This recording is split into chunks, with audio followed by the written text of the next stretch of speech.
മൂവിയുടെ ആദ്യം തന്നെ കാണിക്കുന്നത് സോണിക്ക് അതിവേഗത്തിൽ ഒരു ഗ്രഹത്തിലൂടെ ഓടുന്നതാണ്.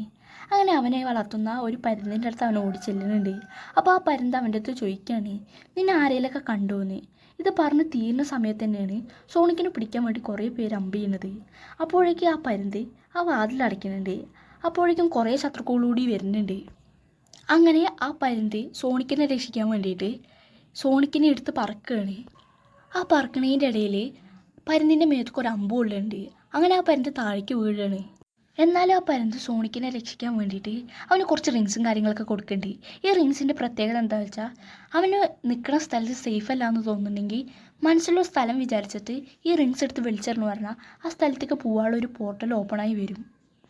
അങ്ങനെ ഇപ്പോൾ ആ പരുന്ത് ഒരു റിങ് എടുത്ത് വലിച്ചെറിഞ്ഞിക്കുകയാണ്. അത് ഭൂമിക്കുള്ള പോർട്ടലായിട്ടാണ് ഓപ്പൺ ആയത്. എന്നിട്ട് ആ പരുന്ത് സോണിക്കിൻ്റെ അടുത്ത് അതിൻ്റെ ഉള്ളിലേക്ക് പോകാൻ പറയുകയാണ്. അപ്പോൾ സോണിക്ക് പറയുകയാണ്, ഞാൻ നിങ്ങളില്ലാതെ എങ്ങോട്ടും പോവില്ല എന്ന്. ശത്രുക്കളുടെ അടുത്തെത്തിയ സമയത്ത് ആ പരുന്ത് വീണ്ടും പറയുകയാണ് പോവാൻ. അങ്ങനെ ഇപ്പോൾ സോണിക്ക് ഭൂമിയിലെത്തിയിട്ടുണ്ട്. ഭൂമിയിൽ ആ പോർട്ടലിൻ്റെ ഉള്ളിൽ കൂടെ നോക്കുമ്പോൾ ഈ പരുന്തിനെ ആ ശത്രുക്കളെ അറ്റാക്ക് ചെയ്യണത് ഇവൻ കാണുന്നുണ്ട്. സോണിക്ക് തിരിച്ചോടുന്നുണ്ടെങ്കിലും ആ പോർട്ടൽ ക്ലോസ് ആവുകയാണ്. ഈ സോണിക്കിനെ ആ ശത്രുക്കളെ ആക്രമിക്കാൻ കാരണം സോണിക്കിൻ്റെ മേത്തുള്ള പവറാണ്. അതെങ്ങനെയൊക്കെ അവർക്ക് തട്ടിയെടുക്കണമെന്ന് അതിയായ ആഗ്രഹമുണ്ട്. ഇപ്പോൾ കാണിക്കുന്നത് 10 വർഷത്തിന് ശേഷമുള്ള കാര്യമാണ്. ഗ്രീൻ ഹിൽസ് പറയുന്ന ഒരു സ്ഥലത്ത് ഒരു പോലീസുകാരൻ ഒരു വണ്ടിയിലിരിക്കണേ. ആ പോലീസുകാരൻ്റെ പേരാണ് ടോം.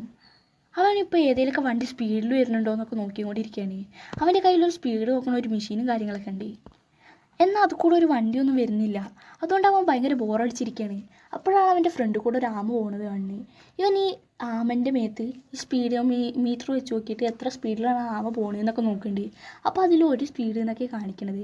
പെട്ടെന്ന് തന്നെയാണ് അവൻ്റെ സ്പീഡോമീറ്ററിലുള്ള സ്പീഡ് കൂടുന്നത്. ഇത് കണ്ടിട്ട് അവൻ അത്ഭുതപ്പെട്ടിരിക്കുകയാണ്. എന്താ സംഭവം എന്നൊന്നും അവന് മനസ്സിലാവണില്ല. എന്താണ് സംഭവിക്കുന്നതെന്ന് അറിയാൻ അവൻ പുറത്തേക്ക് ഇറങ്ങി നോക്കുന്നുണ്ട്. അവൻ അങ്ങനെ കുറേ നേരം അവിടെ സെർച്ച് ചെയ്ത് നോക്കിയപ്പോഴാണ് അവനൊരു മുള്ള കിട്ടുന്നത്. അത് സോണിക്കിൻ്റെ മുള്ളായിരുന്നു. അപ്പോഴേക്കും അവന് തിരിച്ചു വരാൻ വേണ്ടിയിട്ടുള്ള മെസ്സേജും കാര്യങ്ങളൊക്കെ വരുന്നുണ്ട്. അങ്ങനെ ടോം ഇപ്പോൾ അവിടെ നിന്ന് പോയിക്കുകയാണ്. ആ സമയത്താണ് ഒരു കാറ് ആ ആമൻ്റെ മുകളിലൂടെ കയറാൻ പോണത്. അപ്പോഴേക്കും സോണിക്ക് അവിടെ ഓടി വന്ന് ആ ആമനെ രക്ഷിക്കുന്നുണ്ട്. എന്നിട്ട് സോണിക്ക് ആമൻ്റെ അടുത്ത് പറയണേ, നിനക്ക് ഭയങ്കരമായിട്ട് സ്പീഡും കാര്യങ്ങളൊക്കെ കമ്മിയാണ് എന്ന്. എന്നിട്ട് ആമയും കൊണ്ട് സ്പീഡിൽ ഓടുകയാണ്. ഒരു റൈഡൊക്കെ നടത്തുന്നുണ്ട് സോണിക്ക്. പിന്നീട് ആ ആമേനെ ഒരു കാട്ടിലൊക്കെ വിട്ടയക്കുന്നുണ്ട്. എന്നിട്ട് സോണിക്ക് പറയുകയാണ്, എന്നെ നീ കണ്ട കാര്യം നീ ആരുടെ അടുത്തും പറയരുത് എന്നൊക്കെ പറഞ്ഞ് അവിടെ നിന്ന് സ്പീഡിൽ ഓടുകയാണ്. സോണിക്ക് ഇപ്പം നേരെ ഓടിയെത്തിയിരിക്കുന്നത് അവൻ്റെ വീട്ടിലാണ്. അവൻ്റെ വീട് പറയുന്ന ഒരു ഗുഹയാണ്. ആ ഗുഹയിൽ അവന് വേണ്ട സാധനങ്ങൾ ഫുള്ളുണ്ട്. ഇപ്പോൾ സോണിക്ക് നിൽക്കുന്നത് ടോമിനെ നോക്കിയാണ്. അവൻ എന്നും മറിഞ്ഞുകൊണ്ട് സോണിക്ക് നോക്കാറുണ്ട്. സോണിക്കിന് ടോമിനെ ഭയങ്കര ഇഷ്ടമാണ്. കാരണം എന്താ വെച്ചാൽ ടോം എല്ലാ ജീവികളോടും നല്ല സ്നേഹത്തോടെയാണ് പെരുമാറുക. അതുപോലെ തന്നെ സോണിക്ക് ടോമിനെ വിളിക്കുന്ന പേരാണ് ഡോണറ്റ് ലോഡ്. ഇതേ ഈ കാണുന്ന അപ്പൂപ്പനുണ്ടല്ലോ, ഈ അപ്പൂപ്പൻ മാത്രമുള്ളൂ ഇതുവരെയായിട്ട് സോണിക്കിനെ നേരിട്ട് കണ്ടിട്ടുള്ളത്. അതുകൊണ്ട് തന്നെ ഈ അപ്പൂപ്പൻ സോണിക്കിനെ വിളിക്കുന്ന പേരാണ് ബ്ലൂ ഡെവിൽന്ന്. ഒരു ദിവസം രാത്രി അപ്പൂപ്പനെ ഈ സോണിക്ക് പേടിപ്പിച്ചിട്ടുണ്ട്. ഈ അപ്പൂപ്പൻ ഇത് എല്ലാവരുടെ അടുത്ത് പറയുന്നുണ്ടെങ്കിലും പക്ഷെ ആരും ഇത് വിശ്വസിക്കില്ല. സോണിക്ക് എന്ന് രാത്രി ടോമിനും അവൻ്റെ ഭാര്യയ്ക്കൊപ്പം ടി വി കാണും. എന്നത് അവരെ അറിയലില്ല.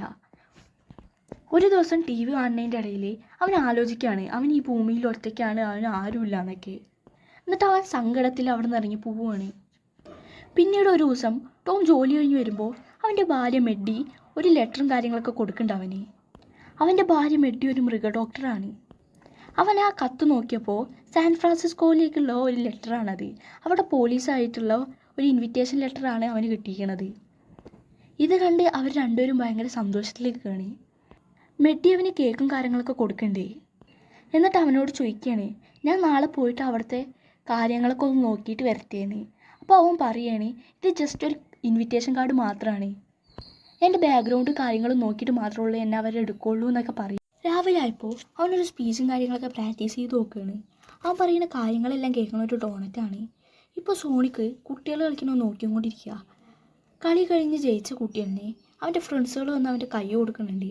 എല്ലാവരും അവൻ്റെ കൈ അടിക്കണത് കണ്ടപ്പോൾ സോണിക്കിനും കളിക്കണം തോന്നി.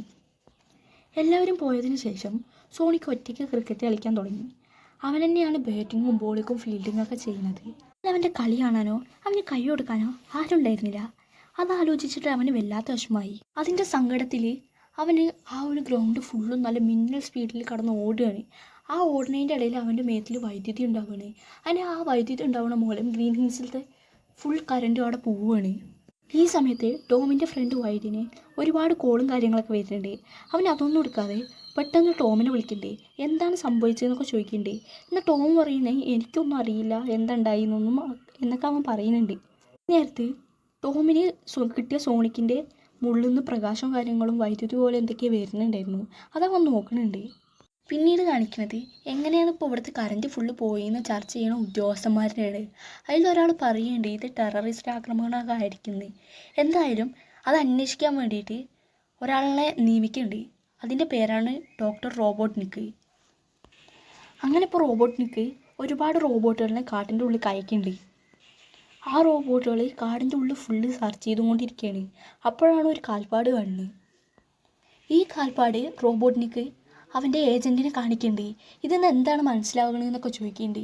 പക്ഷെ അയാൾ പറയുന്നത് ഒന്നും മനസ്സിലാവണില്ല എന്നാണ്. അപ്പോൾ ഈ നിക്ക് അതിൻ്റെ പൂർണ്ണ രൂപത്തേക്ക് കൊണ്ടുവരികയാണ്. അങ്ങനെ ഇപ്പോൾ നിക്ക് ആ ഒരു കാൽപ്പാദം വെച്ചിട്ട് അതിലുള്ള ആളുടെ ഹൈറ്റും വെയിറ്റൊക്കെ കണ്ടുപിടിക്കുകയാണ്. അങ്ങനെ ഇപ്പോൾ സോണിക്ക് ആ റോബോട്ടിനെ കാണുന്നുണ്ട്. അപ്പോൾ സോണിക്ക് വിചാരിച്ചു ഭൂമി വിടാനുള്ള നേരമായി എന്നൊക്കെ ഓർത്ത് അവൻ വേഗം പോയി അവൻ്റെ ഗുഹയ്ക്ക് കൊടുക്കുന്നുണ്ട്. അവിടെയുള്ള സാധനങ്ങളൊക്കെ അവന് വേണ്ടത് എല്ലാം പെറുക്കി വെക്കാൻ നോക്കുന്നുണ്ടെങ്കിലും ചിലതൊന്നും അവന് കൊണ്ടുപോകാൻ പറ്റുന്നുണ്ടായിരുന്നില്ല. അവൻ ആദ്യം തന്നെ അവന് പോകാനുള്ള സ്ഥലങ്ങളും കാര്യങ്ങളൊക്കെ നോക്കി വെച്ചിട്ടുണ്ടായിരുന്നു. ഇപ്പം അവൻ പോകാൻ നിൽക്കുന്നത് കൂനുകളുടെ ഒരു ലോകത്തേക്കാണ്. അവൻ അങ്ങോട്ട് പോകാൻ തീരെ താല്പര്യമില്ല. കാരണം അവന് കൂനുകളൊന്നും അവന് ഇഷ്ടമല്ല. ഇനിയിപ്പോൾ പോയല്ലേ പറ്റൂ എന്നൊക്കെ വിചാരിച്ച് അവൻ ആ റിങ് എറിയാൻ നിൽക്കുമ്പോൾ അവന് തോന്നുകയാണ് ഇവിടുന്ന് അങ്ങോട്ട് പോവാൻ സേഫല്ല എന്നൊക്കെ.